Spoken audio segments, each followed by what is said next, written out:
السلام عليكم ورحمة الله وبركاته. بسم الله الرحمن الرحيم. إن الحمد لله نحمده ونستعينه ونستغفره ونتوب إليه ونعوذ بالله من شرور أنفسنا ومن سيئات أعمالنا. من يهده الله فلا مضل له ومن يضلل فلا هادي له. أشهد أن لا إله إلا الله وحده لا شريك له وأشهد أن محمدا عبده ورسوله صلى الله عليه وعلى آله وسلم تسليما كثيرا. يا أيها الذين آمنوا اتقوا الله حق تقاته ولا تموتن إلا وأنتم مسلمون. يا أيها الناس اتقوا ربكم الذي خلقكم من نفس واحدة وخلق منها زوجها وبث منهما رجالا كثيرا ونساء واتقوا الله الذي تساءلون به والأرحام إن الله كان عليكم رقيبا.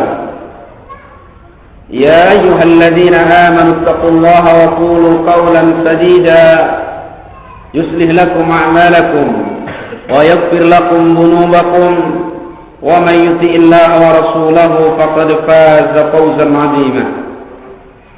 أما بعد فإن أصدق الحديث كتاب الله وأحسن الهدي هدي محمد صلى الله عليه وآله وسلم وشر الأمور محدثاتها وكل محدثة بدعة وكل بدعة ضلالة وكل ضلالة في النار. Ikhwan fi din, ma'asyiral muslimin, rahimani wa rahimakumullah. Kembali kita bahas bagian terakhir dari ahkamul janaiz, hukum berkaitan dengan jenazah. Kita bahas masih pada poin apa yang diharamkan di sisi kubur. Perkara-perkara yang diharamkan oleh syar'i di pekuburan. Yang pertama kemarin az-zabhu liwajhillah, menyembelih untuk wajah Allah, tapi dilakukan di pekuburan itu haram. Apalagi kalau untuk selain Allah. Ya. Jadi berkorban di pekuburan pelaksanaannya tidak dibolehkan, sekalipun untuk wajah Allah. Adapun untuk selain wajah Allah, tidak di kuburan pun haram. Bahkan dilaknat oleh Allah dan Rasulnya orang yang menyembelih untuk selain Allah. Kemudian yang kedua, rafuha ziyadatan ala turabi al-kharij minha, meninggikan kubur melebihi atau menambah dari tanah yang digali darinya. Itu haram, tidak boleh. Meninggikan kuburan dengan menambah dari tanah yang dikeluarkan dari kuburan tersebut sebagai tanah gali, dan ditambah dari luar tanah tersebut, itu tidak dibolehkan. Ya. Ngambil tanah dari luar gitu untuk menggundukkan kuburan tidak boleh. Ya. Kemarin masalah rinciannya sudah diterangkan kemarin, ini saya ulang sebentar.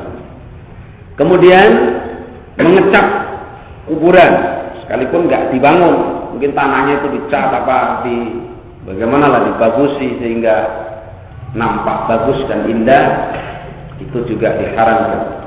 Kemudian al-kitabatu 'alaiha, menulis di kuburan tidak boleh. Apa itu ayat kursi atau surat yasin atau nama dan seterusnya tidak perlu. Ya, bolehnya menulis kemarin itu apabila tanda yang diletakkan di kuburan itu tidak mencukupi untuk membedakan ini si kuburan si fulan dengan si fulan, baru boleh. Itu pun nggak harus ditulis, mungkin dikasih tanda garis. Nah, gitu aja cukup, berarti tidak perlu al-kitabah. Dilarang oleh Rasulullah SAW menulis di kuburan. Yang kelima yang dilarang al-bina'u 'alaiha, membangun di atas kuburan. Nggak boleh bikin rumah-rumahan atau apa, cungkup, kijing, nisan dan yang semisalnya. Itu perkara yang dilarang di dalam Islam. Jadi kuburan ya sudah biar tanah gitu. Paling nggak ditaburin dikerikil gitulah supaya tangisnya tidak kemana-mana. Itu boleh. Nah, itu kalau diterapkan hari ini nggak bisa. Dulu Nabi SAW mengutus sahabat Ali kalau tidak salah. Kita pesan beliau, la tada qabran musarrafan illa sawaitah. Jangan kamu biarkan ada kubur yang ditinggikan kecuali kamu ratakan. Itu pesan Rasulullah sallallahu alaihi wasallam. Ya. Kemudian yang keenam yang diharamkan di pekuburan al-qu'udu 'alaiha, duduk di atas kuburan, itu enggak boleh. Yang hari ini dianggap remeh ya, duduk di atas kuburan. Itu tidak boleh. Ya, bahkan digambarkan dalam hadis itu ibarat seorang ditusuk dengan besi yang panas, itu lebih baik baginya daripada duduk di atas kuburan. Tapi hari ini diremehkan, padahal ancamannya demikian keras. Ya. Baik. Kemudian larangan yang berikutnya bina'ul masajidi 'alaiha, membangun masjid-masjid di atas kuburan. Ya, membangun masjid di atas kuburan. Jadi kalau ada kuburan orang yang dianggap tokoh nanti dibangun, entah mungkin di sampingnya atau mungkin bahkan kuburannya masuk di dalam masjid. Nah, itu dijelaskan oleh para ulama, wa hadza aktsar intisharan fil biladil islamiyah. Jadi kenyataan seperti itu banyak tersebar di negeri-negeri Islam. Juga di Indonesia ini kan sering kita sampaikan. Di masjid-masjid yang ada itu kalau dilihat nanti di dalamnya ada kuburan, kalau enggak di depan mihrab. Jadi dibangunnya masjid itu terkait dengan tokoh yang meninggal tersebut. Dan itu jelas pintu gerbang yang besar dan lebar untuk menuju kepada apa? Kesyirikan. Ya. Wa fihi ahadits, dalam larangan membangun masjid di atas kuburan itu ada beberapa hadis. Yang pertama dari Ibunda Aisyah, Abdullah ibn Abbas radhiyallahu anhu, qala, keduanya berkata, Aisyah dan Abdullah ibn Abbas berkata, lamma nazala bi Rasulillah sallallahu alaihi wasallam tafiqa yaqra'u khamisatan lahu ala wajhihi. Ketika Nabi SAW itu sakit parah, kabarkan itu sakit yang membawa kepada kematian. Jadi Rasulullah SAW itu sakit yang sangat dirasakan beliau itu di punggungnya. Urat di punggungnya itu dulunya terserang racun yang diberikan oleh seorang yang pura-pura berbuat baik sama Nabi, kalau tidak salah Yahudi, pada waktu perang Khaybar. Daging kambing diracun. Bahkan sahabat yang makan bersama Nabi spontan meninggal pada saat. Tapi Nabi bertahan. Ketika Nabi sakit menjelang wafatnya itu, beliau mengatakan, saya masih merasakan sakit akibat racun yang terjadi pada waktu perang Khaybar. Itu menyerang urat. Kalau nggak salah namanya adhar seperti itu. Nah, urat itu di punggung itu berkaitan dengan jantung. Nah, kalau urat itu terserang sampai berhenti fungsinya, ya jantung berhenti dan mengakibatkan apa? Kematian. Ya. Kata Aisyah dan Abdullah bin Abbas, lamma nazala bi Rasulillah sallallahu alaihi wasallam, ketika Nabi sallallahu alaihi wasallam itu terjadi sakit padanya, tafiqa yatrahu qamisatan lahu ala wajhihi. Nabi sallallahu alaihi wasallam itu menelungkupkan selimutnya itu ke wajahnya. Ya. Fa idza tamma biha kasafaha an wajhi. Nah, kalau dirasa oleh Nabi SAW itu berat, dengan selimutnya tadi dibuka dari wajah. Ya, namanya orang sakit. Kalau sudah terasa mungkin panas atau bagaimana, dibuka. Faqala, maka Nabi bersabda, wa huwa kadzalik, dalam keadaan seperti itu, sakit berselimut itu tadi, Nabi SAW mengatakan, la'natullahi 'alal yahudi wan nasara. Laknat Allah atas orang-orang Yahudi dan Nasara. Ittakhadhu qubur anbiya'ihim masajida. Mereka menjadikan kubur-kubur para nabi-nabi mereka sebagai masjid-masjid. Yuhadziru misla ma sana'u. Kata Aisyah, Beliau Rasulullah SAW itu mentakbir umat ini dari apa yang dikerjakan oleh Yahudi dan Nasara. Memperingatkan umat ini dari apa yang dikerjakan oleh Yahudi dan Nasara. Kebiasaan Yahudi, Nasara kalau meninggal di kalangan mereka nabinya atau orang saleh, dijadikan kuburannya itu tempat salat. Nabi SAW mengatakan la'natullahi 'alal yahudi wan nasara. Dalam mereka memperingatkan umat ini dari perbuatan semisal itu. Coba lihat. Nabi SAW peringatkan demikian kerasnya, malah umat ini dengan enaknya melakukan semisal apa yang mereka kerjakan. Gitu ya. Hadis dikeluarkan oleh Imam Bukhari dan Imam Muslim dan selainnya, dan hadis ini jelas sahih. Peringatan menjelang wafatnya Rasulullah SAW. Nabi SAW memperingatkan dari wasilah kesyirikan. Sekarang ini yang punya masjid ada kuburannya ya, seperti itu. Yang nggak punya berziarah ke sana. Ya, di Lampung ini misalkan nggak punya, berbis-bis ziarah ke sana, ke makam-makam orang saleh dalam rangka meminta-minta. Kalau itu bukan syirik, nggak ada lagi kesyirikan di muka bumi. Bahkan kesyirikan, kalau kita lihat sejarah, kesyirikan yang awal terjadi pada kaum yang Nabi Nuh ya seperti itu. Berlebih-lebihan terhadap orang-orang saleh dari Wadda, Suwa, Ayabusa, Ya'uq, wa Nasra. Itu dulu 5 orang saleh. Setelah mereka meninggal, akhirnya diagungkan sampai disembah. Nah, menyembahnya itu nggak harus sujud. Menyembah orang saleh itu bukan sujud. Dia datang ke kuburannya, mengusap, beristighosah kepadanya, seperti ya Syekh Abdul Qadir Jailani Al-Ghisni. Itu syirkul akbar. Pelakunya ini diancam kekal di dalam jahannam, mengeluarkan dia dari Islam. Tapi la yash'urun, mereka tidak merasa. Dianggap itu perbuatan biasa. Ya. Jadi benar apa yang dijelaskan oleh Syekh Muhammad As-Samimi rahimahullah, Syekh Muhammad bin Abdul Wahhab, yang orang-orang yang mengikuti apa yang ditulis oleh beliau ini disebut Wahabi, kan begitu ya. Sehingga mazhab diperangi habis-habisan sehingga orang takut membaca bukunya. Nah, beliau dalam Ushul Sittah menerangkan, kitab Ushul Sittah itu maunya menerangkan apa keterbalikan pemahaman manusia, gitu ya. Jadi kalau dulu itu dianggap kesyirikan yang syirkul akbar, mengeluarkan pelakunya dari Islam, sekarang itu dianggap mencintai orang saleh. Jadi kalau dulu ikhlas itu seperti itu, sekarang syirik itulah dianggap apa? Keikhlasan beribadah kepada Allah Subhanahu wa ta'ala. Kalau dulu zaman salaf katakanlah taat kepada ulatul amr, taat kepada pemimpin, mengikutinya, mentaatinya selama tidak bermaksiat kepada Allah, tidak mengangkat tangan memberontak, itu dulu adalah akidah, manhaj. Hari ini dianggap ketinggalan zaman. Bagaimana kita akan maju, bagaimana kita membela kebenaran kalau kita enggak memperingatkan pemimpin kita dengan cara-cara yang mereka buat seperti itu, akhirnya turun ke jalan dan seterusnya. Nah, itu hadis yang pertama.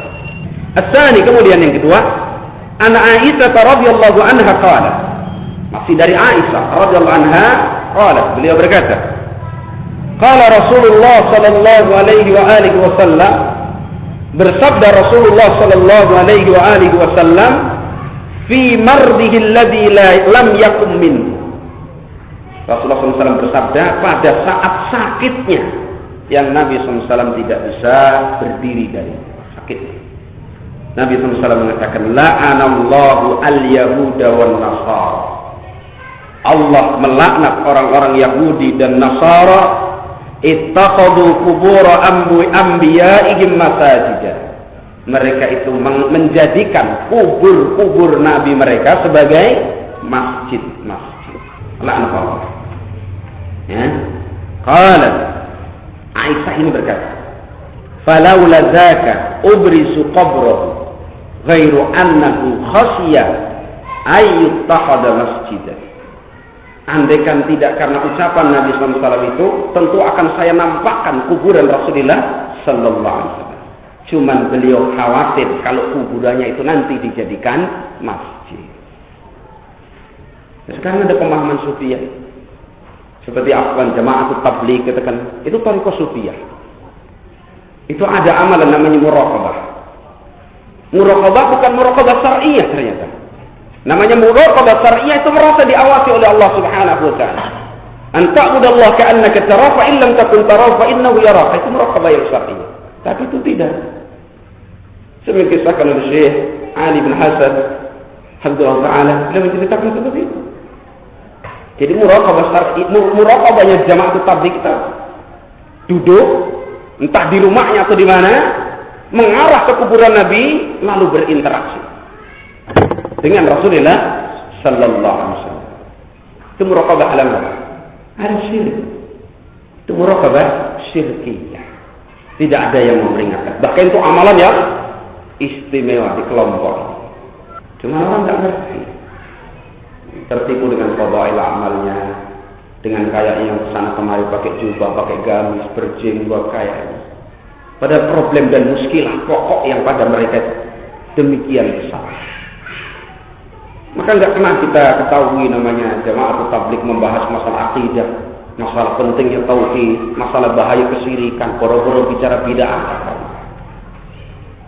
Bicaranya ya salat jamaah sekian fadilahnya, atau yang tidak salat dulu di kalangan saat dikenal munafikin dan seterusnya. Fadailul a'mal. Nah itu jadi fadilah amal itu kalau dibicarakan terus wadahnya ini tidak disiapkan, dan mau ditaruh di mana? Kan berkali-kali sudah kita ingatkan.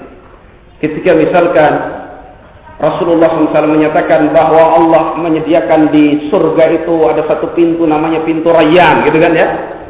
Yang itu disediakan untuk orang-orang yang berpuasa. Ini namanya fadilah puasa. Tapi hadis ini harus dibawa kepada ahli tauhid, bukan ahli syirik. Karena yang berhak mendapatkan surganya Allah itu siapa? Ahli tauhid. Adapun orang-orang musyrik kemarin sudah dibacakan ayatnya. Innahu may yusyrik billah faqad harramallahu alaihi al-jannah wa ma'wahu an-nar wa ma lidh-dhalimin min ansar. Sungguhnya orang yang mensekutukan Allah itu Allah haramkan atasnya surga, dan Allah tempatkan dia di dalam neraka, dan tidak ada seorang musyrik itu penolong sisi Allah Subhanahu wa ta'ala. Jadi kita baru bicara fadilah amal itu kalau ada wadahnya. Wadahnya apa itu? Tauhidullah. Nah, kalau nggak ada tauhidnya bicara fadilah, mau ditaruh mana fadilah? Kalau dia terkena ayat, innahu may yusyrik billah faqad harramallahu alaihi al-jannah. Terus dia bicara pintu surga itu mau masuk ke mana? Allah nyatakan haram atasnya apa? Surga. Kok membicarakan nikmatnya surga? Nah itu ya. Nah, sampai syafaat Rasulullah pun seperti itu.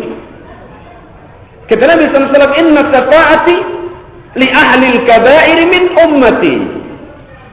Sesungguhnya syafaatku itu untuk pelaku dosa besar dari kalangan umatku ahli tauhid. Orang barangkali terperosok kepada perbuatan dosa besar, dia mencuri, dia berzina barangkali, tapi tauhidnya tidak tergores, dia masih mengharapkan apa?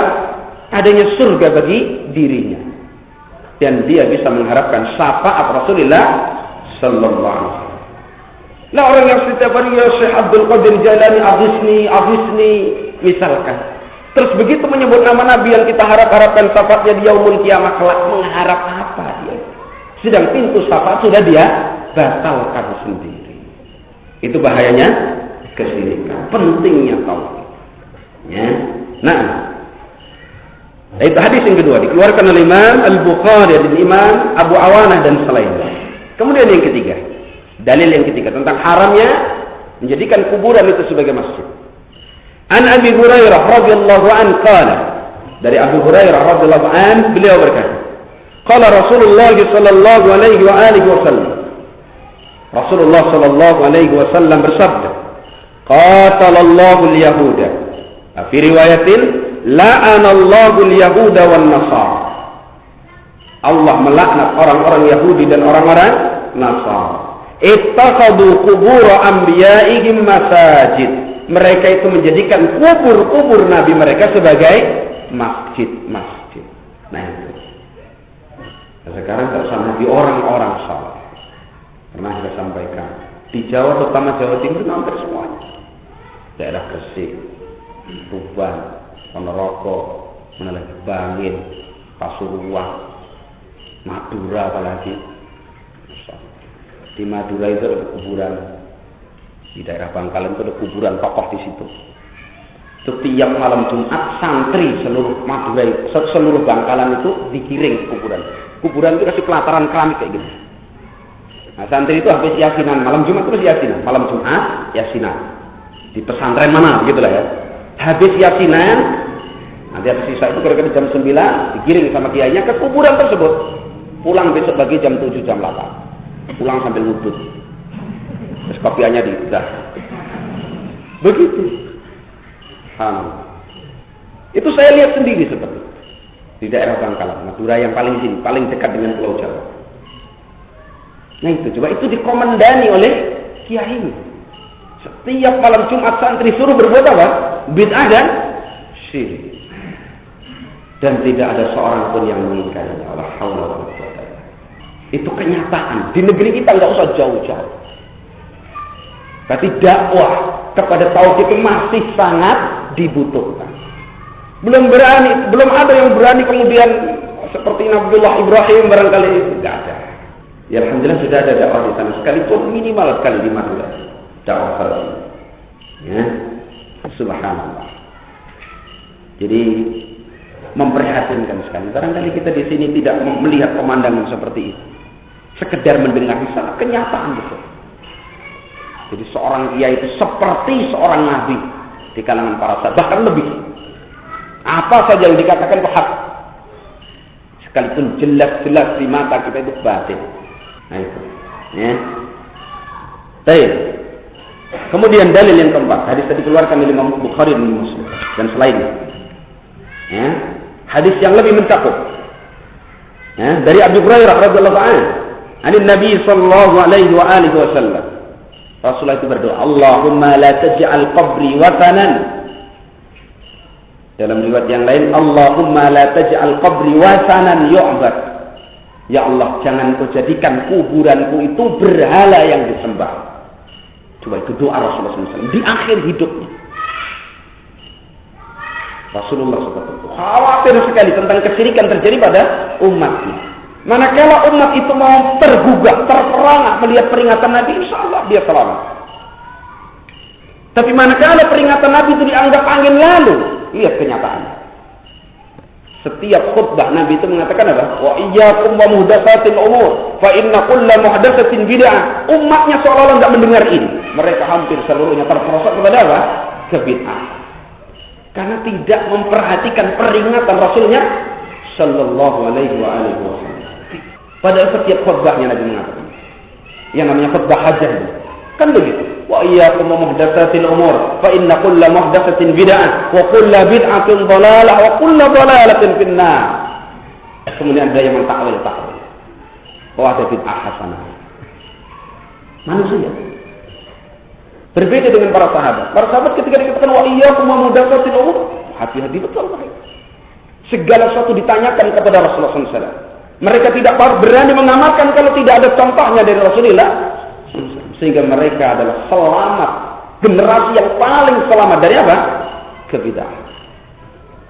Dan mereka tahu bahayanya. Karena itu kita jumpai asar mereka demikian kerasnya memerangi kebid'ahan.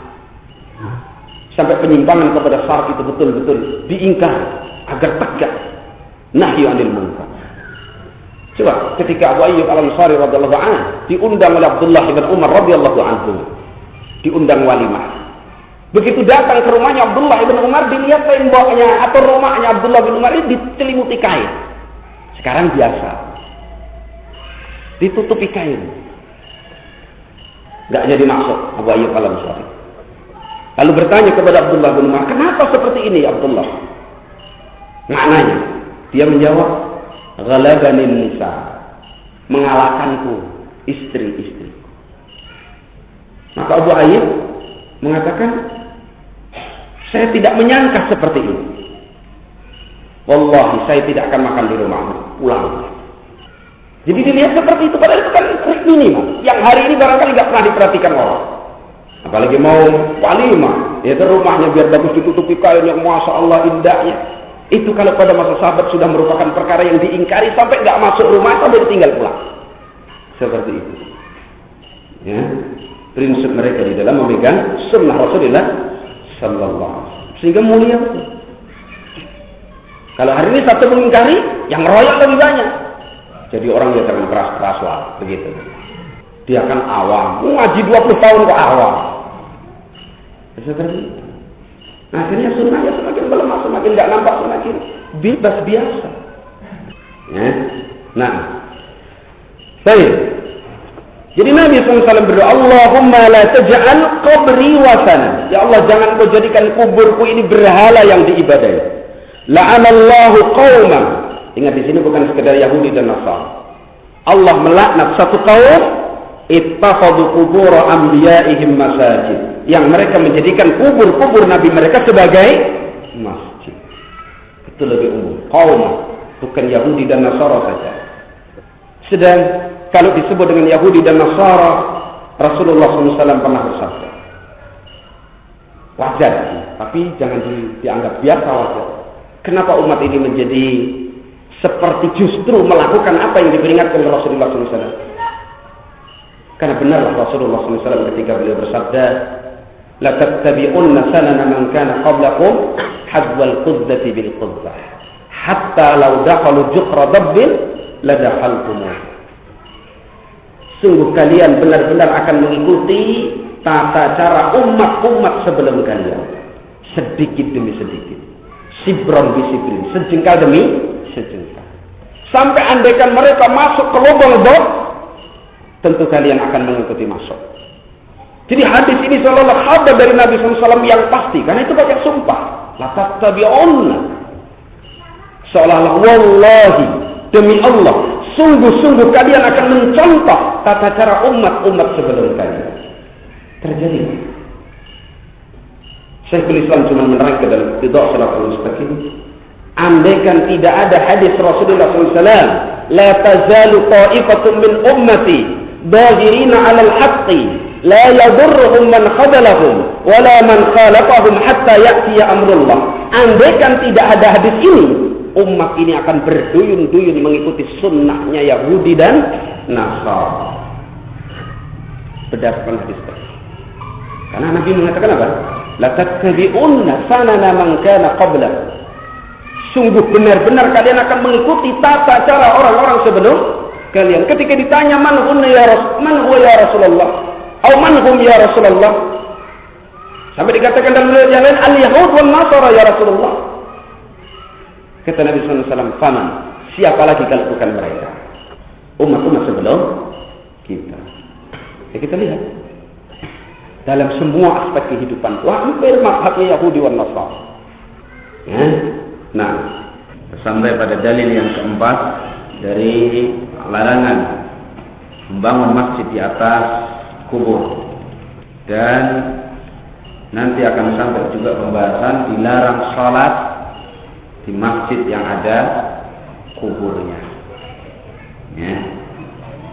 Dalil yang kelima tentang masalah ini, banyak sekali dalil seperti itu menunjukkan bahayanya menjadikan atau membangun masjid di atas kuburan, dan hal itu menunjukkan kemungkinan besarnya umat ini terperosok kepada pelanggaran dari apa yang telah diingatkan oleh Rasulullah sallallahu alaihi wasallam.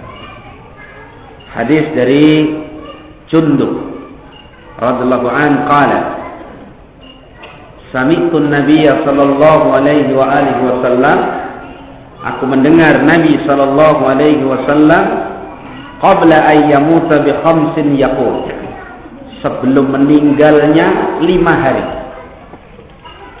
Jadi aku mendengar Rasulullah SAW 5 hari sebelum wafatnya beliau bersabda. Jadi pesan-pesan tentang apa ini? Mengangkat kuburan sebagai masjid, sebagai satu pintu besar kepada kesyirikan, itu merupakan wasiat-wasiat terakhir Rasulullah sallallahu alaihi wasallam. Menunjukkan pentingnya dan khawatirnya kalau sampai terjadi pada umat ini, dan kenyataannya betul-betul dikerjakan oleh umat. Ya. Nabi SAW mengatakan, "Qad kana li fikum ikhwah wa asdiqa." Sungguh ada bagiku di kalangan kalian itu ikhwah, saudara-saudara, wa asdiqa, dan teman-teman dekat. Inni abra'u ilallah ayyakuna li minkum khalil.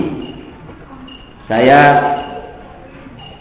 serahkan, saya berlepas diri kepada Allah Subhanahu wa taala akan adanya untuk saya di kalangan kalian itu kekasih. Jadi sahabat itu paling banter kecintaan Rasulullah SAW. Nggak ada yang jadi kekasih Rasulullah SAW. Sekalipun sahabat mengangkat Rasul itu sebagai kekasih, tapi tidak Nabi mengangkat mereka sebagai kekasih. Nah, Rasulullah itu sudah kekasihnya Allah. Kalau namanya kekasih itu nggak boleh mendua. Ya, kan itu Nabi mengatakan inni abra'u ilallah ayyakuna li minkum khalil. Nah, Khalilullah itu cuma ada dua, Nabiullah Ibrahim dan Rasulullah Muhammad sallallahu alaihi wasallam. Lah kalau Rasul itu sudah kekasih Allah, nggak boleh dia memiliki kekasih selain Allah. Nggak boleh. Kan itu Nabiullah Ibrahim diuji dengan apa? Ujian yang paling berat, menyembelih putranya. Itu ujian khullah, puncaknya kecintaan kepada Allah. Allah mengangkat Nabiullah Ibrahim sebagai kekasih. Allah uji setelah bertahun-tahun nggak punya keturunan, Allah berikan anak yang sangat menyenangkan, yang sangat membahagiakan. Apakah ini bisa mengurangi atau membuat menduakan ya khullahnya kepada Allah Subhanahu wa taala? Uji. Setelah diuji ternyata Nabi Allah Ibrahim tetap menjadikan Allah Subhanahu wa taala satu-satunya kekasih yang ada dalam dirinya. Sampai anaknya pun tidak sampai sederajat. Sehingga disembelih. Ketika sampai ayat Allah kepadanya, ya bunayya inni ra'aitu fil manami anni adbahuka fanzur ma baqara. Itu ujian loh ya, bukan musyawarah. Kadang-kadang orang salah paham, memusyawarahkan perintah Allah itu nggak boleh. Jadi Ibrahim alaihissalam berkata kepada putranya, wahai anakku, sungguhnya aku melihat dalam mimpiku bahwa aku menyembelih dirimu. Fanzur ma baqara, bagaimana pendapatmu? Itu bukan musyawarah. Tapi Ibrahim menguji putranya bagaimana menghadapi perintah Allah Subhanahu wa taala. Jadi jangan dipahami musyawarah. Karena perintah Allah itu enggak dimusyawarahkan lagi, laksanakan atau maksiat. Nabiullah Ismail menjawab, "Ya abati fa'al ma tu'mar, satajiduni insyaallah minas sabirin." Wahai bapakku, kerjakan apa yang kau diperintah. Engkau akan jumpai insyaallah saya termasuk orang yang sabar. Dia tidak bisa menjamin saya pasti sabar, enggak. Tapi dikatakan apa? Satajiduni insyaallah minas sabirin. Tawadhu'na billah Ismail dengan usianya masih muda. Ya. Baik, tambahan khalil, kekasih. Khullah itu puncaknya kecintaan. Jadi cinta itu bertingkat-tingkat.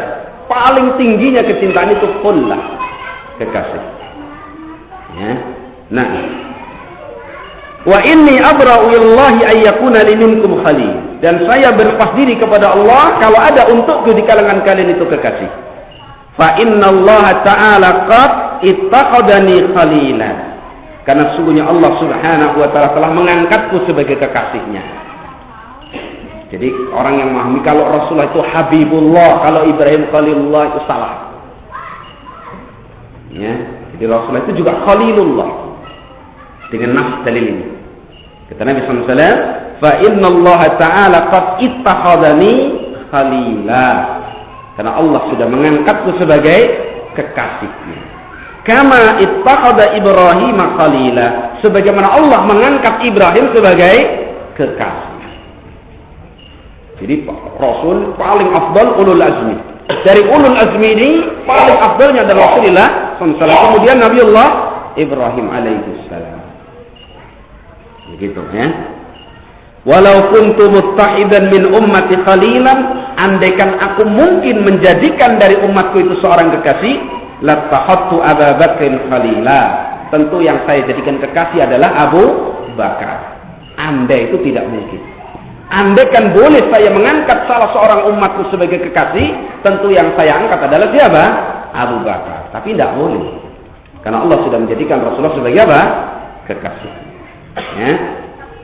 Ala wa inna man kana qablakum. Ketahuilah, sungguhnya orang-orang yang sebelum kalian kanu yattakhiduna qubur anbiya'ihim wa salihihim masajida. Mereka biasa menjadikan kubur-kubur para nabi mereka dan orang-orang soleh di kalangan mereka sebagai masjid-masjid. Terjadi betul pada umat ini. Bahkan kadang-kadang kesolehan orang itu sekedar kabar. Katanya orang soleh, baru katanya. Itu sudah kuburannya dijadikan apa? Tempat sholat. Ya. Ala, ketahuilah, fala tattakhidul qubur masajid. Janganlah kalian menjadikan kubur-kubur itu sebagai masjid. Inni anhakum an dzalik. Sungguhnya aku melarang kalian dari hal itu. Jelas, gamblang dari Rasulullah sallallahu alaihi wasallam. Kenapa umatnya masih demikian mudahnya melanggar hal ini? Ya. Nabi SAW mengatakan, ala fala tattakhidul qubur masajid. Ketahuilah, jangan sampai kalian menjadikan kubur itu sebagai masjid.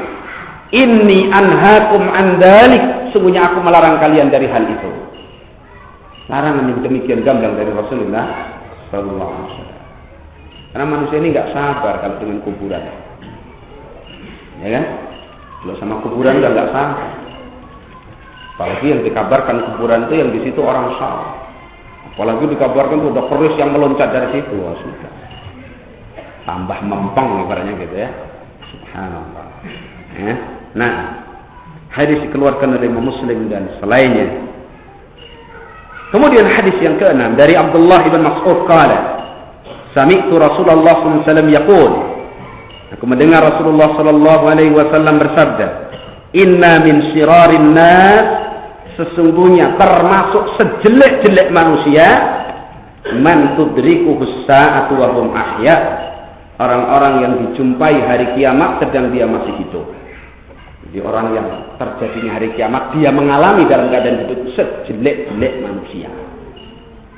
Karena kalau kita perhatikan dengan tanda-tanda hari kiamat, sebelum terjadinya hari kiamat Allah memunculkan angin yang demikian lembut, digambarkan dalam hadis lebih lembut dari sutra. Akan menyelinap ke balik ketiak katakanlah ya. Setiap orang yang beriman setiap orang yang punya iman sekalipun seberat biji zarrah, biji debu darah itu akan meninggal, mati. Nah, berarti tinggallah apa? Sirarun, sejelek-jelek manusia. Sejelek-jelek manusia, termasuk manusia yang sangat jelek kata Nabi, orang yang dijumpai hari kiamat sedang dia masih hidup. Nah, kita tidak ngerti kapan datangnya yaumul qiyamah. Tanda-tanda yang menunjukkan dekatnya yaumul qiyamah sudah demikian banyak. Ya, pembunuhan, kecurangan dalam muamalah, ya, meremehkan kemaksiatan. Ya, jadi agama itu basa-basi, kalau pas diambil, kalau enggak ditinggalkan. Ini tanda-tanda dekatnya yaumul qiyamah. Lah kalau kita ini menjadi tanda baik, alhamdulillah. Lah kalau bagian tanda yang jelek, diangkatnya ilmu, tersebarnya kebodohan, ya, perpecahan yang semakin menjadi-jadi, itu tanda-tanda dekatnya yaumul qiyamah. Banyak terjadi perbudakan manusia, sekalipun tidak secara resminya sebagai budak, gitu ya, berlomba-lomba dalam perkara-perkara duniawi. Nah, itu termasuk tanda-tanda dekatnya yaumul qiyamah. Berkuasanya orang-orang yang dulu tidak diperhitungkan, orang-orang gembel, ya, fukara, jadi penguasa, memegang urusan dunia ini, memberikan fatwa. Ya, ruwaibidah, ada ruwaibidah. Kata Nabi SAW ketika ditanya, "Qila wa man ruwaibidah ya Rasulullah?" Qala, "Ar-rajulu tafi yatakallamu fi amril 'am." Seorang yang pandai berbicara tentang urusan manusia yang demikian banyak. Jihad, berontak saja. Nah, fakwanya itu ngawur. Padahal itu berkaitan dengan darah kaum muslim. Sekarang banyak juga. Bahkan ulama dilecehkan. Gak usah tanya saya bin Baz itu buta ditanya. Ini melecehkan. Munculnya apa? Nabi-nabi palsu. Banyak tak? Musaddiq apa Musaddiq kemarin tuh tangkap. Ada Lia Aminuddin yang mengklaim punya agama sendiri, agama Rasulullah. Padahal pakai kerudung aja tidak, topi aja tidak, jangankan kerudung. kok bisa jadi setengah nabi perempuan gitu. Toh juga ada pengikutnya itu, masya Allah. Ya kan? Padahal nabi itu bawa mukjizat, namanya rasul itu kan bawa mukjizat. Terus buktinya ada dari Allah SWT. Lah itu tidak ada. Tanda-tanda sebagai orang soleh aja nggak ada, apalagi nabi. Kok juga ada yang mengikutinya. Ternyata begitu diekspos sama media gitu kan, ternyata banyak pengikut yang digiring polisi itu. Nah, itu menunjukkan titik kritisnya pemahaman kaum muslimin terhadap apa? Agamanya. Sehingga ditipu orang yang jelas-jelas nampak lahir batin menipunya itu masih dipercaya. Itulah ruwaibidah. Jadi orang dungu bicara apa? Urusan manusia yang baik. Biar tambah yakin ngaku jadi nabi. Nah, kata Nabi SAW, inna min siradin nas man tudrikuhu sa'atu wa hum ahya. Termasuk sejelek-jelek manusia orang yang dijumpai oleh hari kiamat sedang dia masih hidup.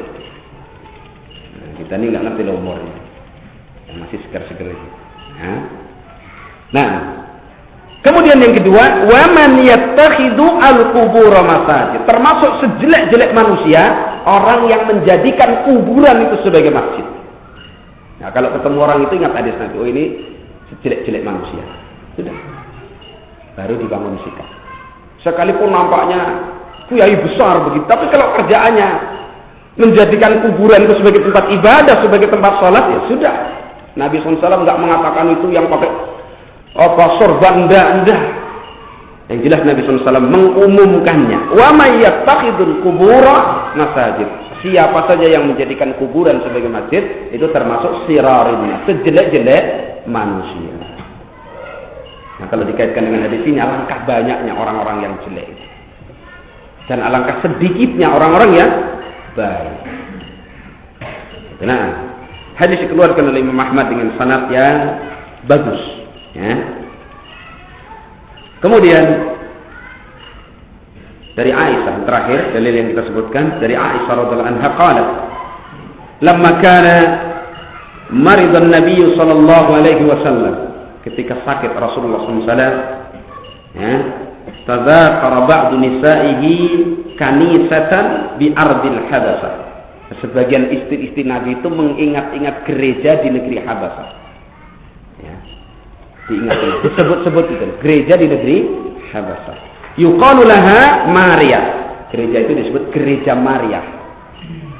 Maria kalau sekarang. Maria. Waqad kanat Ummu Salamah wa Ummu Habibah qad atata ardal Habasah. Karena dulu Ummu Salamah dan Ummu Habibah itu pernah datang ke negeri Habasah. Zaman awal kan hijrahnya kaum muslimin dia sebelum ke Madinah. Ya. Fadzakarna min husniha wa tasawiriha. Nah, istri Nabi ini menyebutkan bagusnya gereja itu, bangunannya bagus, gambar-gambarnya yang indah gitu loh ya. Qala, berkata Aisyah, faqala Nabi SAW, mendengar hal itu Nabi SAW mengatakan, inna ulaika, sesungguhnya mereka itu orang-orang Nasara itu, idza kana fihim ar-rajulu salih, kalau ada orang saleh di tengah mereka, famata lalu mati, banau ala qabrihi masjidan, mereka bangun di atas kuburnya masjid. Tsumma sawwaru fihi tilka suwar, kemudian mereka menggambar-gambar tersebut. Ya. Apa kata Nabi? Mengingatkan para istrinya ini, ulaika sirarul khalqi indallahi yaumal qiyamah. Mereka itu adalah sejelek-jelek makhluk di sisi Allah nanti di yaumul qiyamah. Jadi biar bagus, biar apapun itu, mereka ini yang melakukan seperti itu adalah sejelek-jelek makhluk. Artinya orang hari ini pun umatnya barangkali yang menjadikan kuburan sebagai tempat sujud, tempat sholat masjid, itu juga termasuk apa? Sirarul khalqi indallah yaumal qiyamah. Karena biasanya orang yang melakukan itu jelas digunakan untuk ajang kesyirikan. Sejelek-jelek manusia itu orang yang mensekutukan Allah Subhanahu wa ta'ala.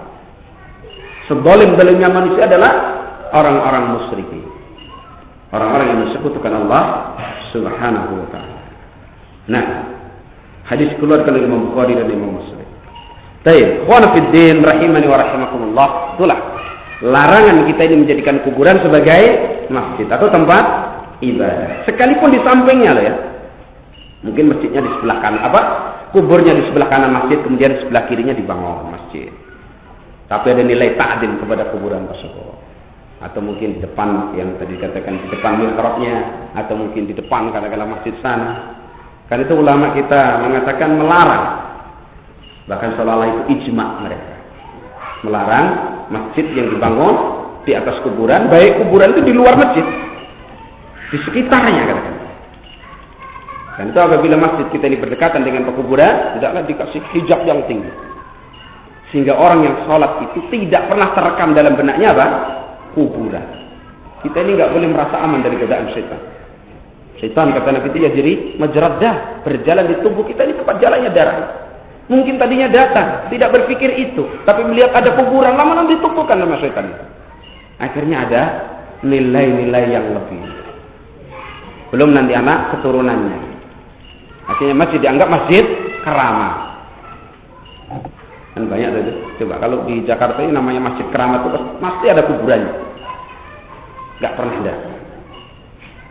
Jadi masjid keramat itu biasanya masjid yang ditunggui para habaib, habib-habib, yang mengaku dirinya keturunan Ali dan Fatimah. Orang yang biasa beribadah kepada orang-orang yang telah dikubur. Na'udzubillah min dzalik ya. Nah. Baik. Kemudian larangan yang berikutnya, ittikhaduha 'idan, menjadikan kuburan itu sebagai id, tempat berkumpul rutin, tempat berziarah rutin. Itu berarti id. Id itu sesuatu yang berulang. Jadi ada ya id. Idan berulang. Dan itu Idul Fitri berulang. Buka ini setiap tahun sekali. Idul Adha demikian berulang. Id. Jumat dikatakan id karena berulang, perkumpulan setiap sejumat sekali. Dan id itu banyak. Ada ulang tahun. Orang mengingkari bid'ahnya maulid Nabi, dia sendiri melakukan milad. Cuman maulid, milad, mulutan, sama saja itu. Orang Jawa mulutan. Karena urusannya cuma memberi mulut ini sesuap camilan, kan begitu. Padahal mulut dari lahir. Itu namanya ulang tahun kelahiran. Baik itu kelahiran seorang tokoh, kelahiran dirinya sendiri, kelahiran organisasi, kelahiran apapun, dilakukan secara rutin dengan takzim, itu namanya bid'ah. Karena dulu pada masa jahiliyah banyak. Ketika Nabi datang ke kota Madinah itu masih memperingati itu. Lalu Nabi ingatkan dalam hadis Anas bin Malik itu. Sungguhnya Allah telah mengganti untuk kalian 2 hari yang jauh lebih baik daripada hari kalian ini, yaitu Idul Fitri dan Idul Adha. Ya sudah, kita ini cukup dengan 2 ini. Enggak usah ditambah id-id yang lain. Maulid Nabi, Isra Mi'raj, milad, muludan, apa lagi? Nuzulul Quran, satu Muharram, Hijriyah misalkan. Itu pekerjaan-pekerjaan manusia. Man ahdatsa fi amrina hadza ma laysa minhu fa huwa radd. Itu bid'ah. Nah, ini. Demikian juga kuburan, enggak boleh dijadikan aid. Tempat berkumpul secara rutin atau bertemu secara rutin. Ya. Tuqsadu fi awqatin muayyanah. Dimaksudkan dituju. Ya, kuburan tadi dituju. Ya, diarahkan perjalanan ke sana pada waktu-waktu yang tertentu. Fi awqatin muayyanah. Wa mawasim ma'rufah, dan di musim-musim yang sudah dikenal. Musim ini misalkan, ta'dhim kepada kuburan tersebut. Litta'abbud indaha, untuk melakukan ibadah di sekitar kubur tadi, di sisi kuburan tadi. Ini haram, tidak boleh. Dan itu banyak. Kalau mau Ramadan di negeri kita ini, insyaallah itu makam-makam wali songo. Antri orang mau ya minta berkah menghadapi Ramadan, nanti mau Idul Fitri, Muharram, Maulid Nabi, itu masyaallah. Jadi pemandangan kesyirikan di negeri kita ini masih seolah-olah tempatnya. Dan memang asalnya itu negeri kesyirikan. Andaikan tidak karena fadilah Allah Subhanahu wa ta'ala. Dan itu dibiarkan. Bahkan dilindungi sebagai aset budaya. Tak boleh diganggu. Urusannya dengan polisi kalau ganggu. Ya kan? Coba lihat seperti upacara beribadah kepada penguasa Ratu Laut Selatan. Masya Allah. Itu jelas-jelas kesyirikan syirkul akbar. Datang ke tengah laut sana, membawa tumpeng yang besarnya sak masjid kita ini barangkali, taruh kepala kerbau atau sapi, diarak ke tengah lautan. Mohon perlindungan supaya penguasa laut selatan ini tidak mengganggu. Subhanallah. Dan itu dipimpin oleh penguasa. Bahkan dipelem. Dijadikan apa? Budaya daerah. Bahkan harus dilestarikan. Coba. Rasulullah SAW ketika sudah di Madinah, mapan, yang dulu kita kisahkan. Mendengar di Yaman itu masih ada patung yang disembah, nggak bisa tidur Rasulullah. Gelisah. Nggak tidur, nggak enak, nggak tidur. Pokoknya gelisah Nabi SAW. Nah, sehingga Nabi mengutus sahabat Jabir bin Abdullah ke Yaman bersama pasukan. Ya, baru setelah dihancurkan itu dikabarkan oleh Nabi SAW, Nabi itu mendoakan berkah kepada kelompok pasukan yang dipimpin Jabir bin Abdullah ini 7 kali. Dalam riwayat 5 kali. Padahal biasanya Nabi itu cuma 3 kali. Saking gembiranya didoakan kebaikan sampai 5 sampai 7 kali. Karena dihancurkan ada perbuatan yang sangat dibenci oleh Allah SWT, yaitu apa? Kesyirikan. Demikian Rasulullah Sallallahu Alaihi Wasallam sangat cemburu terhadap hak Allah Subhanahu Wa Taala. Sudah kondisi kaum muslimin sudah menang, sudah jaya ketika beliau di Madinah. Begitu mendengar di Yaman ada patung yang disembah, langsung dikirim. Tidak tenang Nabi SAW. Selama masih ada di muka bumi ini, perbuatan mensekutukan Allah Subhanahu Wa Taala sedang beliau SAW mampu merubahnya. Seperti itu. Nah sekarang Insya Allah di sekitar kita kesyirikan dengan enteng dan mudahnya dilakukan dengan sebebas-bebasnya. Tapi para ustaz, para dai, para mubalik, para kiai, tokoh agama dan semisal bisa tidur nyenyak sampai tidak bangun kecuali mendengar azan subuh. Itu pun kadang 12 lagi. Jauhnya kecemburuan dengan kecemburuan Rasulullah Sallallahu Alaihi Wasallam. Ya, kan itu hati-hati dari perbuatan syirik dan kita harus khawatir. Karena kalau kecemburuan kita kepada tauhid kita ini hilang, itu bisa melukai tauhid. Bahkan tidak hidup tauhid kita. Ya. Karena kalau kita kembali kepada seperti al-usul salasah, ketika Syekh Muhammad bin Abdul Wahhab menerangkan al-Islam. Apa itu Islam? Kata beliau, al-Islamu al-istislamu lillahi bit-tauhid. Menyerah kepada Allah dengan mentauhidkan Allah. Wal inqiyadu lahu bit-ta'at, dan tunduk patuh kepada Allah dengan mentaatinya. Wal bara'atu minasyirki wa ahli, dan berlepas diri dari kesyirikan dan ahli syirik. Itu Islam itu 3 hal. Hakikat agama Islam itu 3 hal. Mentauhidkan Allah, tunduk patuh menyerah kepada Allah, yang ketiga berlepas diri dari kesyirikan dan ahli syirik. Nah kalau ini hilang, padahal yang terakhir itu wala wal bara. Dan Islam itu nampak dengan wala wal bara. Sunnah itu nampak dengan al-wala wal bara. Tauhid kita ini nampak dengan al-wala wal bara. Kalau ini mati, dilindas, dikalahkan, ditekan sampai ke alam bawah sadar, ya tidak sadar betul lah. Ya, hari ini namanya subhat dan syahwat itu sudah bukan jauh lagi dari kita. Terngiang-ngiang terus di telinga kita. Ini ada di hadapan kita, ini merayu kita, siap merampas agama kita. Nah, karena kita tidak betul-betul membentenginya, hancur kita. Nah, itulah perlu kita hati-hati.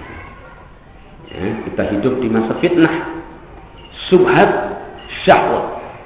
Sekarang syahwat apa saja yang nggak tertulis? Syahwat. Sarana demikian luas.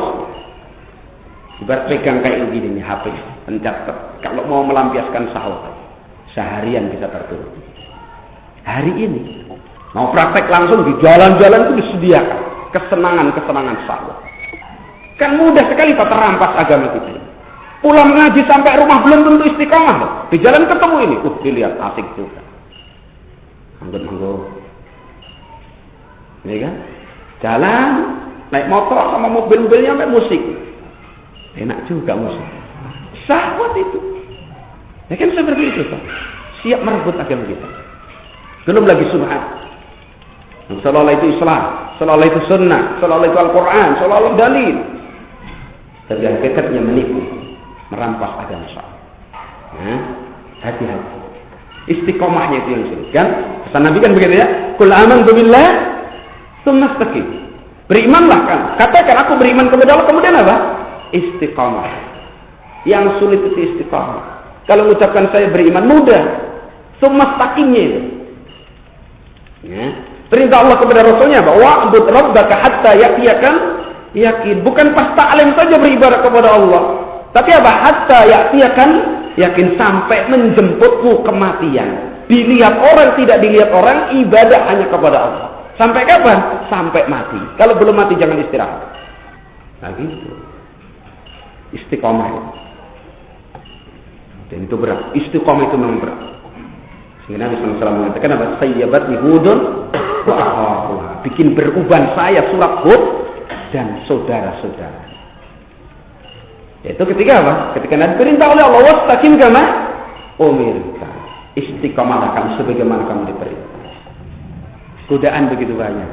Yang di kebun bukan berarti bebas godaan. Kebun. Ya, mungkin di kantor, di pasar apalagi. Bahkan kantor sekarang kayak pasar juga. Ada bedanya juga. Kalau kita nggak betul-betul berupaya rasa khosyah, takut kita kepada Allah, kita kuatkan usaha. Ya. Nah, yang pegang HP istiqomahnya sulit lagi. Pengennya nggak mencet tapi nggak sabar ini.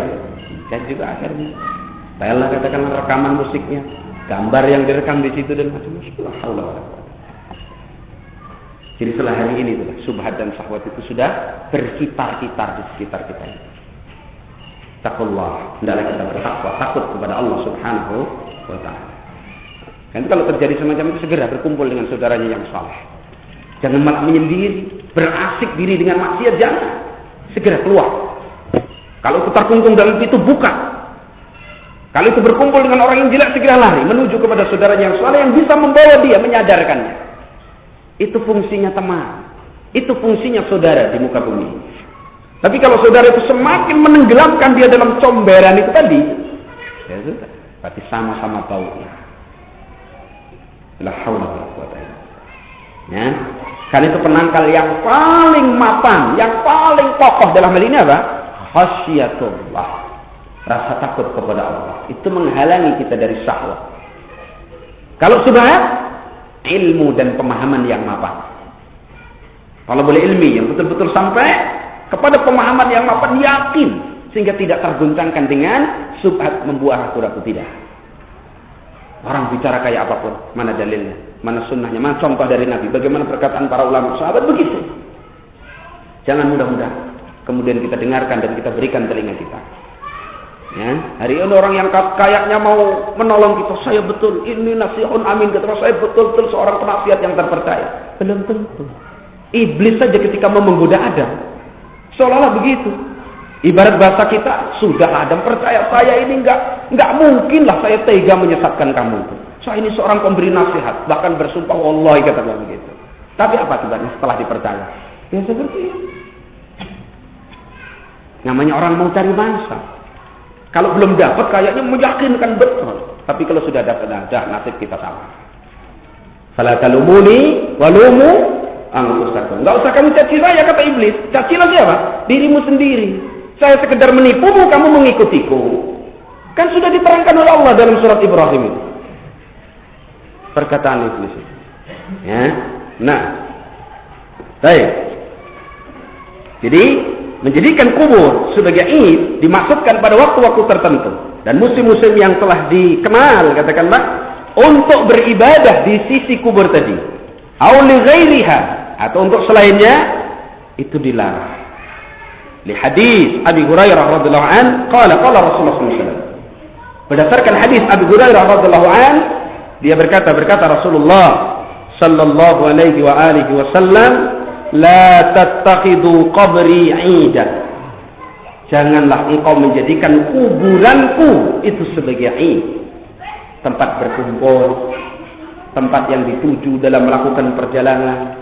Dilarang oleh Rasulullah SAW.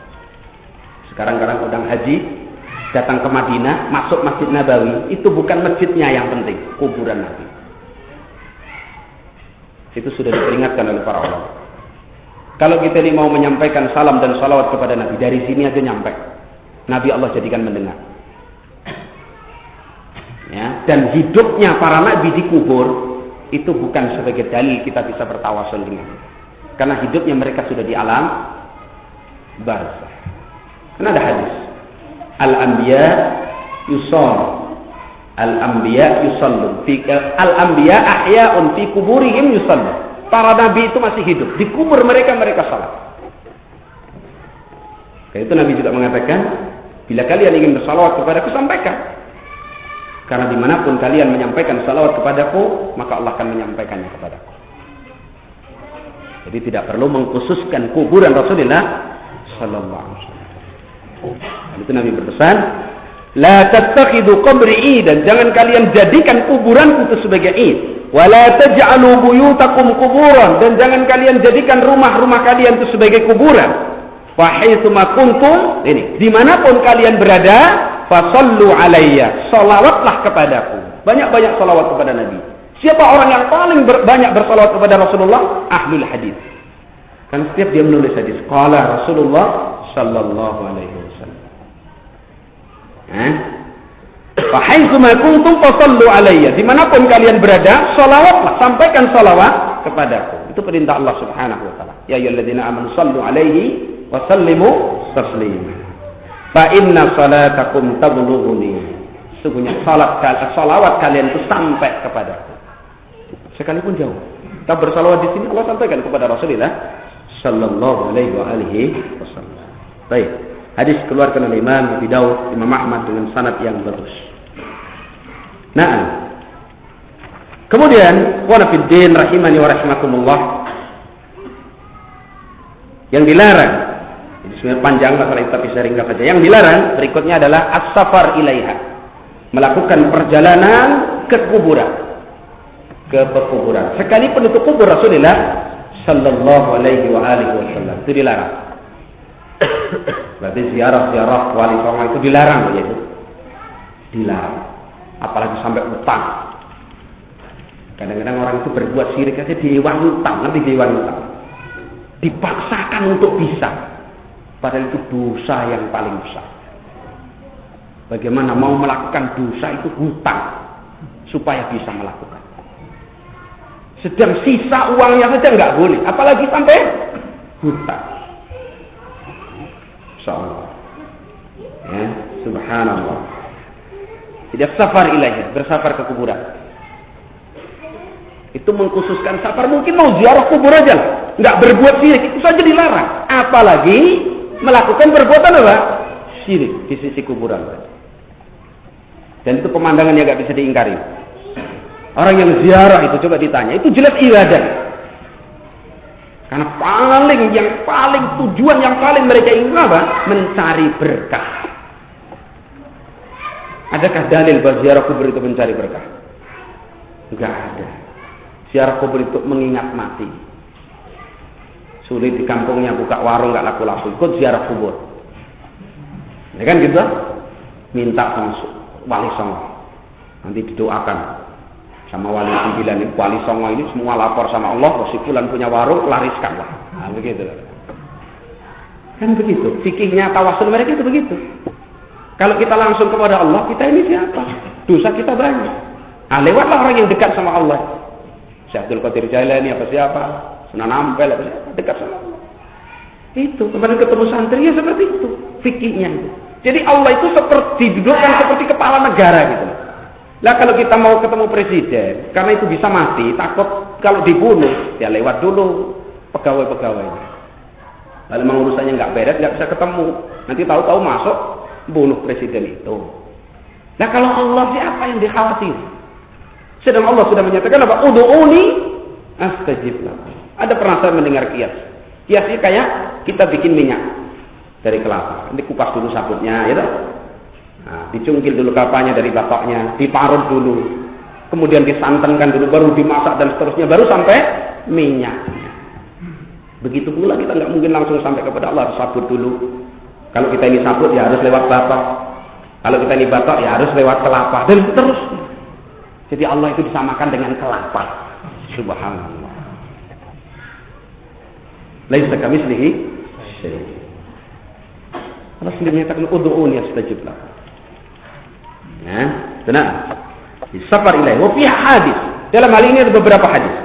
Yang pertama dari Abu Hurairah radhiyallahu anhu, anin Nabi sallallahu alaihi wasallam qala, Rasulullah SAW bersabda. Ya, perhatikan hadis ini. La tusaddur rihal illa ila salasati masajid.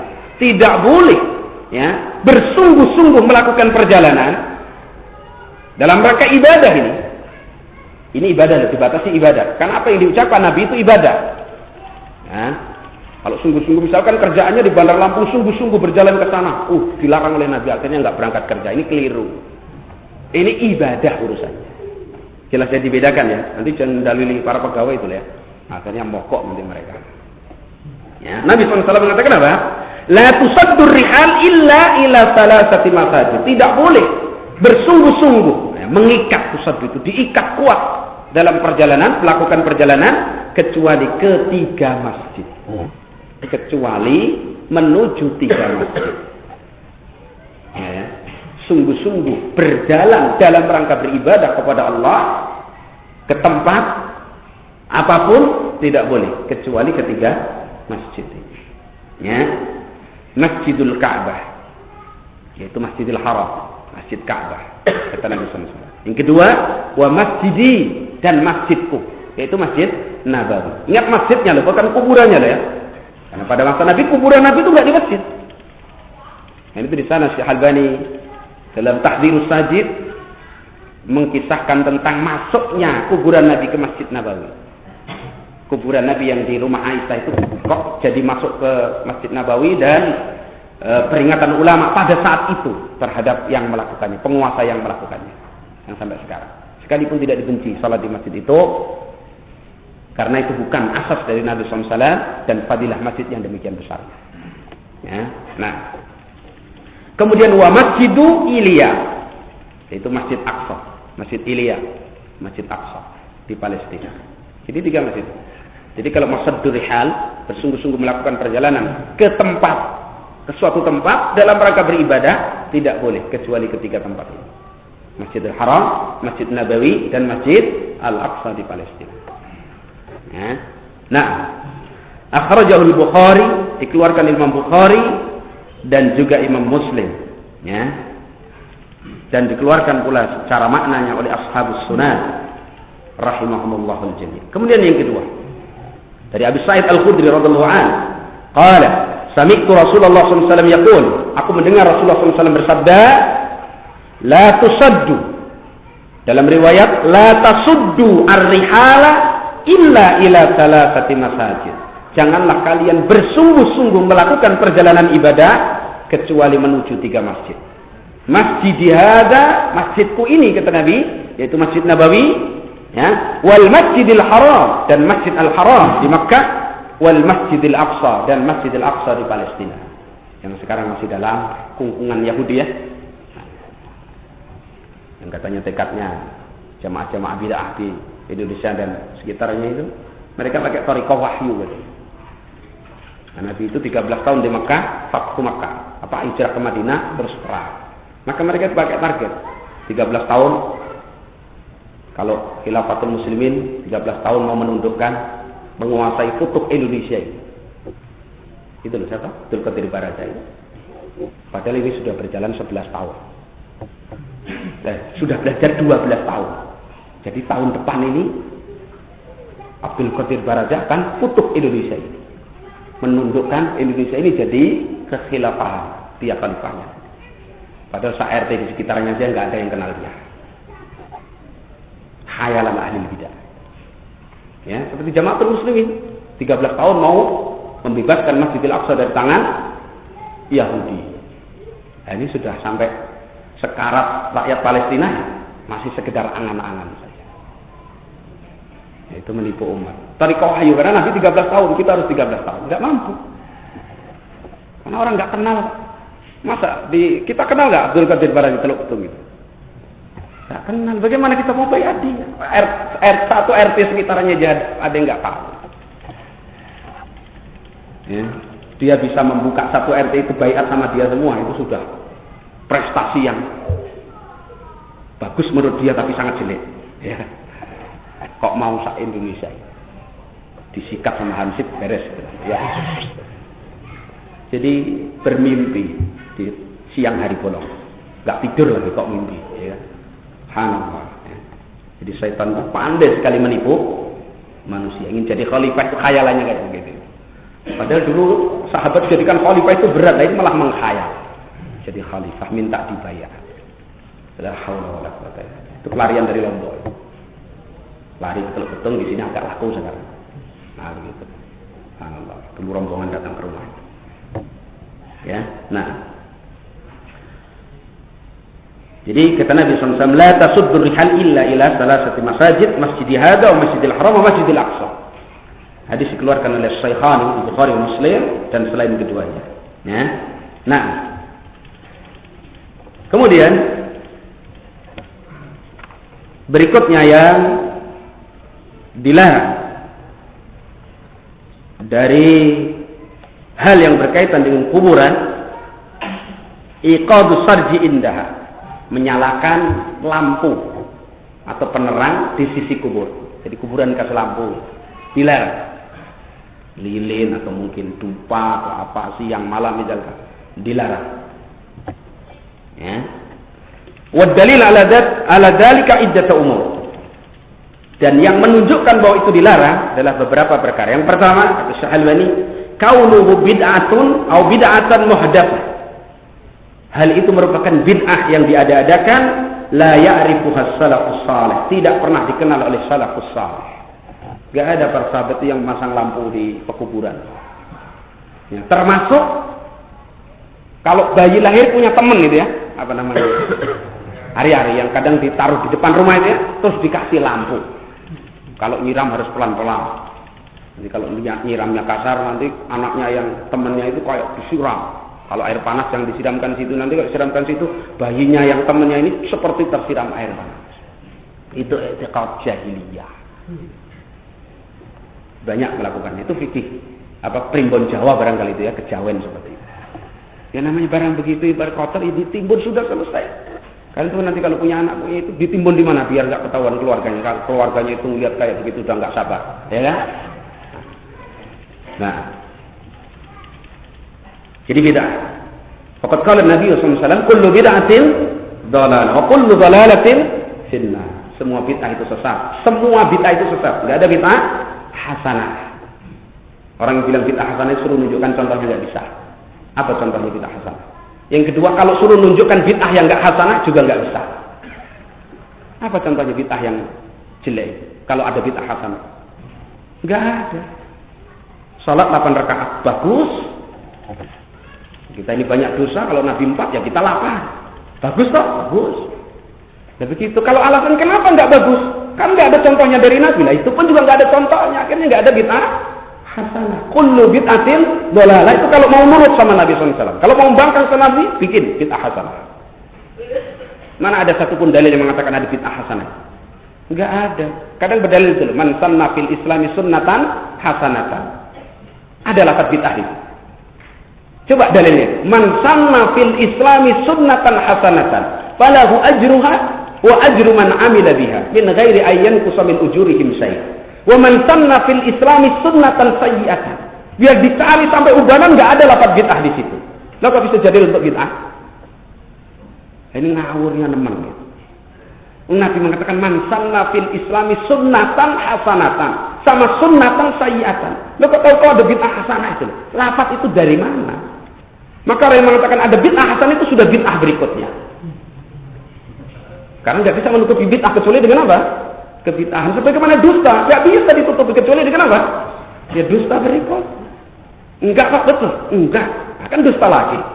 Betul. Enggak. 3 kali sudah. Jadi bohong itu nggak bisa ditutupi dengan bohong. Sebenarnya bid'ah itu kalau mau dibela ya harus berbuat bid'ah berikutnya. Sampai kadang-kadang berdusta atas nama Allah dan Rasulnya. Karena ingin menutupi bid'ahnya. Padahal Nabi mengatakan apa? Man kadzaba alayya muta'ammidan falyatabawwa maq'adahu minan nar. Siapa yang dusta atasku dengan sengaja, silakan mengambil tempatnya di dalam neraka. Karena kepepet kadang-kadang dalil. Qala Rasulullah SAW. Padahal itu jelas palsu itu dalilnya. Ya, seperti itu. Ya. Nah, jadi yang pertama bid'ah, menyalakan lampu di kuburan. Sedang Nabi mengatakan semua bid'ah itu adalah apa? Sanian, yang kedua, anna fihi idha'atun lil ma'. Bahwa hal itu merupakan bentuk penyia-nyiaan, pemubadiran harta, menyia-nyiakan harta. Wa huwa manhiyun anhu bin nas. Dan itu jelas-jelas dilarang di dalam Islam. Kan itu orang yang bangun kuburan di keramik itu menyia-nyiakan harta. Itu jelas dilarang. Karena Nabi SAW mengatakan Allah itu melarang 3 hal. Di antaranya apa? Idha'atul mal, menyia-nyiakan harta. Nah itu yang untuk bangun kuburan kalau diinfakkan kepada talibul ilmi, fuqara wal masakin, jelas bernilai bagus. Kenapa harus dipasang di kuburan sana? Padahal yang di dalam nggak mungkin keluar, yang di luar nggak mungkin masuk. Mau masuk? Nah, paling tidur di luar cari nomor, kan begitu. Jadi itu sia-sia. Lah, sesuatu yang sia-sia kok kita curahkan harta kita, itu namanya idha'atul mal. Dan banyak bentuknya. Rumah sudah pantas, sudah bagus dibelikan kuda-kudaan di situ yang nggak ada gunanya. Anaknya juga takut naik. Untuk apa itu? Ada toh kadang kayak drum begitu ya, kepala harimau. Toh. Nah, itu sudah kalau hidup malam-malam, masya Allah. Dan itu ditantang nanti oleh Allah SWT supaya memberi nyawa. Jelas-jelas itu merupakan maksiat yang begitu besar. Dipasang lagi di rumahnya. Idha'atul mal. Kan itu orang itu kalau yang tidak patuh dalam agama itu susah menggunakan hartanya. Untuk apa? Kalau punya duit. Kalau nggak punya keluh kesah. Itu aja udah. Punya duit. Itu semua orang dibilangin dia nggak punya duit. Punya hutang. Semua orang dikasih tahu dia punya hutang. Tapi kalau pas punya harta banyak berlimpah, bingung menggunakannya. Kenapa? Nggak punya ilmu agama. Kalau diletakkan di tempat yang bagus untuk sedekah, mikirnya kurang hartanya. Capek-capek kerja kok dikasih-kasih. Kan begitu. Akhirnya nggak bisa memanfaatkan harta itu. Idha'atul mal. Juga pasang lampu itu loh. Di kuburan, lah kenapa kuburan itu dikasih lampu begitu? Apa yang dikubur itu butuh penerangan? Kan enggak. Berarti idha'atul mal. Ya. Nah, dan itu jelas dilarang. Yang ketiga, anna fihi tasabbuhan bil majusi ubadun nas. Perbuatan pakai lentera, pakai apa itu? Obor misalkan gitu ya. Pokoknya api yang segala lambang itu pakai api. Itu menyerupai orang-orang majusi, para penyembah api. Seperti di wihara misalkan, lilin waktu itu Pak. Itu majusi. Tasabuh dengan majusi. Nah, kita kadang-kadang tersubat ulang tahun gitu kan. Udah 80 tahun masih ulang tahun. Jalannya sudah gemetar begitu. Ulang tahun. Udah mau diapakan? Subhanallah. Ya kan? Id bulan. Baik. Jadi hal itu jelas-jelas menunjukkan apa? Haramnya untuk menyalakan sirat, ya, lentera di kuburan. Kemudian yang selanjutnya yang dilarang berkaitan dengan kuburan ini kasru idhamiha. Enggak boleh karena mungkin memindahkan atau menggali kuburan karena sudah padat barangkali sampai meretakkan atau memecahkan tulang saudara kita sama muslim yang sudah ada di kuburan. Jadi misalkan kadang kan kalau kuburan penuh digali, nggak hati-hati sudah ngerti ada kuburan digali aja kemudian memecahkan, ini dilarang sampai memecahkan. Ya. Nah, wad dalilu alaihi qauluhu sallallahu alaihi wasallam. Hal itu berdasarkan hadis Rasulullah SAW. Inna kasra idhamil mu'min mayyitan mislu kasrihi hayyan. Sesungguhnya memecahkan tulang saudara sama mukmin dalam keadaan mati seperti meretakkan dan memecahkannya ketika masih hidup. Nah, itu hati-hati ya, memindahkan kuburan. Sampai salaful ummah itu menyatakan saya nggak mau dikuburkan di dekat kuburan Baqi, katakanlah. Di Baqi itu sudah padat gitu. Dia nggak mau dikuburkan di kuburan Baqi. Kenapa? Pertama kata dia, kalau itu orang yang jelek, kalau tetangga saya itu orang yang jelek, berarti saya akan bertetangga dengan orang yang jelek. Kalau dia itu orang yang baik, saya khawatir kalau saya dikubur ke situ, kemudian memecahkan tulangnya dalam penggaliannya. Maka dia ingin dikuburkan di tempat yang lain. Jadi kalau memang sudah padat, cari tempat lain. Ya, kalau memang harus menggali, nggak ada tempat lain, itu harus hati-hati. Ketika menemu tulang dirawat yang bagus. Bahkan Imam Ahmad memberikan fatwanya supaya tulang itu dikuburkan kembali secara baik. Jangan malah dicowangkul. Kepal, cowangkul. Jangan. Itu kalau orang mukmin yang dikubur di situ. Karena kembali kepada hadis tadi. Ya, inna kasra idhamul mu'min mayyitan mislu kasrihi hayyan. Memecahkan tulang saudara sama mukmin dalam keadaan mati itu seperti memecahkannya ketika masih hidup. Kalau kita di dalam keadaan hidup kita pecahkan tulang saudara kita, dosa kezaliman yang besar. Bahkan kalau ada pemerintah Islam itu qisas, pecahkan di tulangnya. Nah itu ya. Nah, hadis dikeluarkan oleh Imam Abu Daud, Ibnu Majah dan selainnya. Ya. Baik. Kemudian diambil faidah dari hadis tadi, memecahkan tulang tadi. Yang pertama, hurmatu nafsi qabril muslim lima fihi min taghridi idhamihi lil kasah. Haramnya menggali kembali kuburan seorang muslim, karena menggali itu kemungkinan besar akan menyebabkan apa? Terpecahkannya tulang mereka. Jadi seperti kadang-kadang kasus ya, itu sudah dikubur dibongkar lagi. Habis itu dikubur lagi, ternyata penelitian belum selesai, dibongkar lagi. Itu sebaiknya keluarganya menjaga kehormatannya. Kecuali kalau tegak Amirul Mukminin dan itu masalah hanya jelas-jelas nampak, baru boleh. Barangkali dia itu penjahat besar begitu, atau mungkin kasus pembunuhan yang sulit dideteksi, kemudian sudah kadang dikubur karena maslahat supaya si pembunuh ini mendapatkan hukuman dan seterusnya atas perintah Amirul Mukminin atau hakim dengan izin Amirul Mukminin. Tapi itu pun dengan hati-hati penggalian. Ya. Dan ini menunjukkan indahnya Islam. Islam itu memperhatikan sekali kehormatan sesama muslim. Sampai Nabi SAW bilang, al-muslimu akul muslim. Yang hari ini mudah sekali dirobek. Ya. Ibaratnya selip sedikit, menuntutnya nanti sampai yaumul qiyamah. Nggak bisa diselesaikan di situ. Gampang ribut. Padahal sama-sama muslim. Ya. Padahal kehormatan orang muslim itu lebih mulia dari Ka'bah. Dan kita yakin kalau Ka'bah itu ada orang yang berani melempari kotoran unta misalnya, satu dunia orang muslim akan solidaritas. Nah sekarang kalau kehormatan orang muslim dirobek-robek oleh seseorang, mana yang solidaritas? Kenapa sepakat mengatakan kapok? Kenapa? Padahal kalau Ka'bah itu jelas terhormat. Itu kalau dilempar kotoran begitu oleh seseorang, tentu orang ini nasibnya nggak ngerti itu. Barangkali akan dibantai oleh kaum muslimin seluruh dunia ini. Yang dari jauh mungkin mencacinya, yang dekat mungkin mukuli dia sampai mati. Sekarang kalau kehormatan orang muslim diinjak-injak oleh orang lain, mana solidaritasnya? Apa katanya? Ya dewek-dewek lah. Urusanmu urusan. Nah, padahal kehormatan seorang muslim lebih mulia dari apa? Ka'bah. Inilah minimalnya rasa ukhuwah di kalangan kaum muslimin.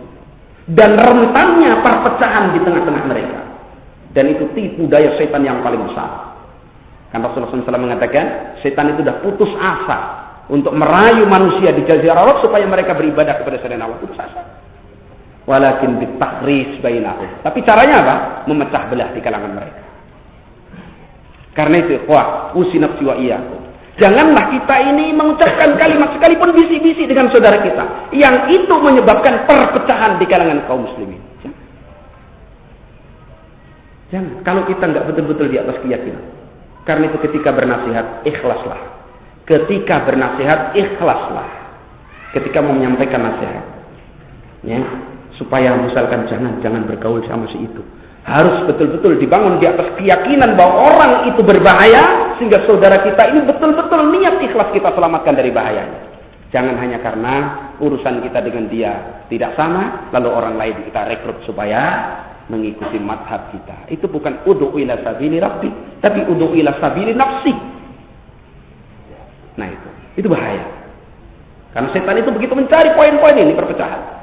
Sekarang itu rentan sekali loh perpecahan. Ya, bahkan orang yang nampaknya semakin cari ilmu, kadang-kadang semakin mudah berpecah. Lah ilmunya ini bagaimana manfaatnya? Kan itu sama muslim asal bangunnya apa? Husnudzon. Sama muslim asal bangunannya husnudzon. Kecuali sudah kita jelas mendapatkan kabar tentangnya dengan yakin, oh dia itu menyimpang dari apa yang wajib kita berhusnudzon kepadanya. Nah begitu. Kalau sama ahli bidah asalnya suudzon. Dia sudah taubat, alah, gak percaya saya. Mana buktinya? Harus begitu. Tapi kalau sama ahli sunnah dikatakan jelek, oh antum jangan bicara begitu, saudara saya. Kalau enggak, bahaya di hadapan Allah SWT. Kan begitu. Hatu burhanakum. Tunjukkan bukti. Jangan apa iya. Nah itu malah membonin. Ya, ini terjadilah ghibah yang berkepanjangan. Ya, nah, jadi haram membongkar kuburan orang muslim karena dikhawatirkan apa? Memecahkan tulang saudara kita. Walidzalika kana ba'dus salaf itu. Karena itu sebagian salaf apa? Yataharraju min ayyukhbara lahu fi maqbaratin yaksuruhu dafnu fiha. Mereka merasa berat, ya, tidak siap untuk dikuburkan di tempat kuburan yang sudah padat penghuninya. Kenapa? Karena dikhawatirkan nanti menggali kuburnya itu akan mengganggu saudara sesama muslim. Ya. Nah, kemudian annahu la hurmata li idami ghairil mu'minin. Ya, faedah berikutnya, tidak ada kehormatan bagi tulang mayit yang bukan mukmin. Artinya orang kafir.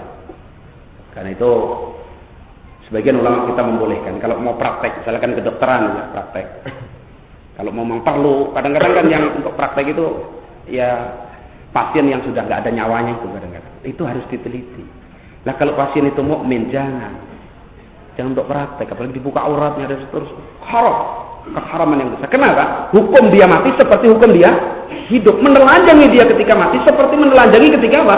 Hidup. Hati-hati. Kalau mau praktek pakai bangkainya orang kafir, kan itu nggak ada kehormatan. Ibaratnya perlu dicoklat aja. Bukan nyuruh loh, tapi dia seperti itu. Ya, gitu nah. Karena nggak ada kehormatan. Ya.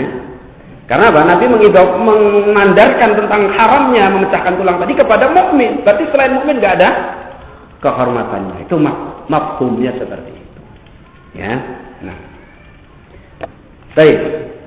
Ikhwan fiddin rahimani wa rahimakumullah, barangkali itu yang bisa kita bahas pada kesempatan malam hari ini. Selesai tentang masalah jenazah. Insyaallah pertemuan berikutnya kita bacakan bid'ah seputar jenazah yang dicantumkan oleh Syekh Albani dalam kitabnya ini. Demikian wallahu a'lam bishawab wa akhiru da'wana alhamdulillahirabbil alamin.